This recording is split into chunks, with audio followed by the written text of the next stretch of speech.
안녕하세요, 여러분. 백영기 목사입니다. 오늘은 5장 18절부터 21절까지 끝절까지 보겠습니다. 오늘 내용이 아주 중요한 내용입니다. 무슨 내용에 대한 질문이냐? 여러분, 지금까지 율법에 대해서 이야기를 할 때 율법이 없다 또는 율법이 생겨가지고 사람들이 죄 인식을 갖게 됐다. 이제 그러한 뉘앙스를 많이 이야기 드렸습니다. 결론은 율법의 역할이 뭐냐?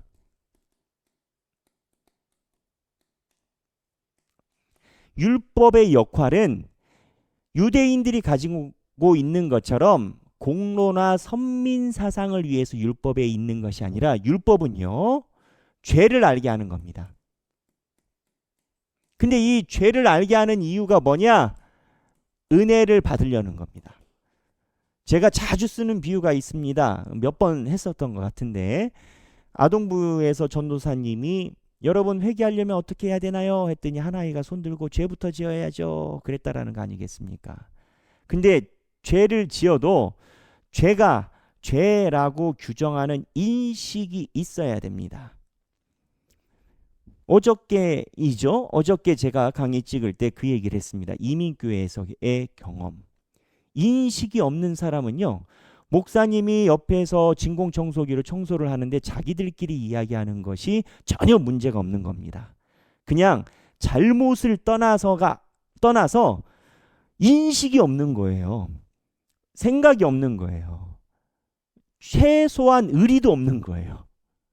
그 인식이 없는 거예요. 그런데 율법의 역할은 뭐냐?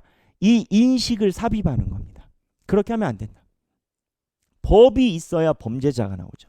근데 세상에서는 법이 있기 때문에 범죄자가 나와서 처벌을 합니다. 근데 로마서에서는요, 이 율법이 있기 때문에 율법이 바로 범죄자로 만들어요. 근데 범죄자로 만들면 나은 결과가 뭐냐? 원하는 결과가 뭐냐? 범죄자는 아무것도 할 수가 없어요. 그래서 예수의 은혜만 구합니다. 이거 외에는 탈출구가 없어요. 예수 은혜 외에는 탈출구가 없어요. 예수 은혜 외에는. 그래서 율법이 있으면 율법이 범죄자로 규정해버리고, 범죄자로 규정되면 예수의 은혜를 더욱더 알게 되고, 그래서 죄 있는 곳에 은혜가 넘친다라고 이야기를 해요. 핵심은 뭐냐? 여기 율법이에요. 율법. 바울은요, 율법을 부정한 게 아닙니다. 율법이 변질된 걸 부정한 겁니다. 율법이 만약에 율법의 역할을 제대로 했다면 회개로 이끌어서 예수의 은혜로 가게끔 했었다라는 겁니다. 근데 율법이 오히려 자기네들 무언가 명분 쌓고 자기네들의 높음을 나타내는 대로 악용됐기 때문에 길을 잃은 거지, 율법은 사실 은혜로 가야만 해결이 된다라는 걸 이야기하는 안내자라고 바울은 생각을 하는 건 거예요. 그래서 율법이 있기 때문에 죄가 드러났고, 죄가 드러나서 그래서 예수 앞에 은혜가 넘쳤다라는 거예요.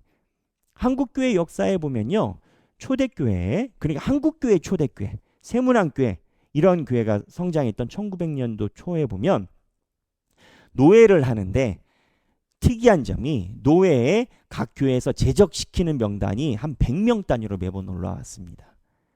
100명 단위로 노회에서 올라오고 그분들이 제적당하고 했는데, 그럼 그들이 다 예수 안 믿었냐? 저는 그렇게 생각하지 않습니다. 교회에서 제적당하고 징계당한다고 예수를 떠나지는 않았을 겁니다. 다만 교회에서 징계당하고 제적당함으로 인해서 본인의 범죄 또는 본인의 잘못에 대해서 알게 되었을 것이고, 그 다음에 그분들이 돌아가시기 전에 예수 앞에 회개하고 은혜 속에 있었을 것이라고 생각합니다. 제가 말씀드리는 것은 이 율법의 기능, 핵심의 기능이 초대교회는 매우 강했다라는 겁니다. 사람을 버리기 위함이 아니에요. 사람을 잃기 위함이 아니에요. 하나님 잘 믿고 예수 잘 믿게 하기 위함이었던 거예요. 그래서 여기 로마서 오늘 18절에서부터 21절 제가 한 절 한 절 읽어드리겠습니다. 그런즉 한 범죄로 많은 사람이 정죄에 이른 것 같이 한 의로운 행위로 말미암아 많은 사람이 의롭다 하심을 받아 생명에 이르렀느니라. 어제 얘기를 했죠. 집단 헤드 아담에서 예수로 바꿨다고. 공동체 분위기, 군인 비유했죠. 이민교회 설명했죠. 우리는 집단 속에 포함된 사회 공동체 일원입니다. 19절에 한 사람이 순종하지 아니함으로 많은 사람이 죄인 될 것 같이. 아담이 하나님께 순종 안 했다라는 거예요. 아담이 하나님께 순종 안 하니까 그게 당연한 줄 안다라는 거예요. 부모가 방자히 행동하고 그게 당연하다라고 여기면 자녀가 그걸 똑같이 보고 배워요. 그래서 그 부모가 방자한 집안은 그 방자함을 떠나기가 쉽지 않은 겁니다. 근데 그 부모를 바꿔버려요. 예수로 바꿔버려요. 그러면 하나님 잘 믿고 예수 믿는 걸로 바뀐다라는 거예요. 한 사람이 순종하심으로 많은 사람이 의인이 되니라. 18절 하반. 근데 20절에 오늘 얘기한 율법 얘기를 해요. 율법이 들어온 것은 범죄를 더하게 하려 함이라. 왜? 율법이 돌아다니면서 머리에다 낙인 찍어버리니까 너 잘못했어. 이거는 아니야. 넌 죄인이야. 라고 율법이 낙인을 찍어요. 그러나 20절에 죄가 더한 곳에 은혜가 더욱 넘쳤나니. 죄가 많은 곳에 왜 은혜가 넘쳤냐? 할 출구가 없는 거예요. 예수 외에는. 이 죄를 어떻게 하겠어요? 율법이 죄라고 규정을 해버리니까. 21절에 이는 죄가 사망 안에서 왕노릇한 것 같이 은혜도 또한 의로 말미암아 왕노릇하여 우리 주 예수 그리스도로 말미암아 어디? 영생. 결과가 영생입니다. 어제 봤었던 것 중에 사회 공동체 이야기를 했어요. 아담이 방자에 이르니까 죄가 범람하는 거고 율법이 그거를 죄로 규정을 해버리니까 예수 밑에는 예수의 은혜 외에는 우리는 아무것도 없어. 주님의 은혜 외에는 내가 살 수 있는 게 없어. 라고 고백하니까 죄가 많은 줄 알았는데 은혜가 넘쳤다라는 거예요. 이거 하기 위해서 중앙을 타기 위해서 여기에 율법이 왔다라는 거예요. 율법이 있어야 이게 죄가 죄인 줄 알죠. 근데 죄로 알면 회개하고 은혜로 넘어왔다라는 거예요. 그래서 율법과 범죄자 은혜. 마지막 절에 죄가 사망 안에서 왕노릇한 것 같이 은혜도 의로 말미암아 왕노릇하여 우리 주 예수 그리스도로 말미암아 영생에 이르게 하려 함이라. 이렇게 기록이 되어 있습니다. 사랑하는 우리 하길교회 성도 여러분, 오늘 이 본문을 통해서 우리가 생각해 볼 게 있습니다. 인식입니다. 바울이 이야기하는 로마서의 기본적인 전제는 우리의 인식에 근거하고 있습니다. 바울은요, 유대인들에게 이야기하는 건 너희들이 가지고 있는 죄 또는 율법에 대한 인식이 잘못됐다라는 겁니다. 근데 그 인식을 바로잡을 경우 하나님의 은혜 속에 있다라는 겸허함과 겸손 속에 들어갈 수밖에 없다라는 겁니다.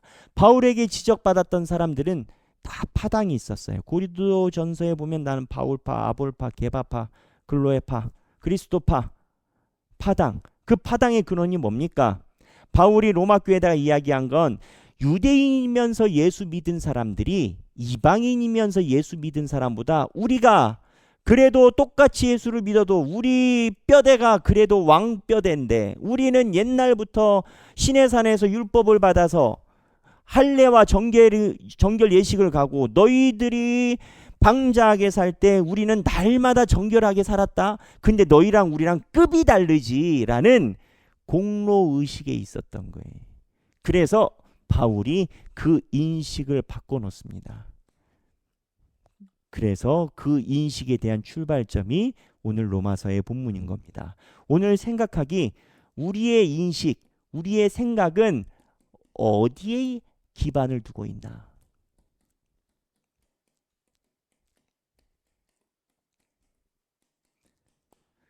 우리의 인식 어디에 기반을 두고 있나? 아주 중요합니다. 한 번쯤 묵상하시고 나누시는 여러분들이 되시길 주님의 이름으로 축원합니다. 감사합니다.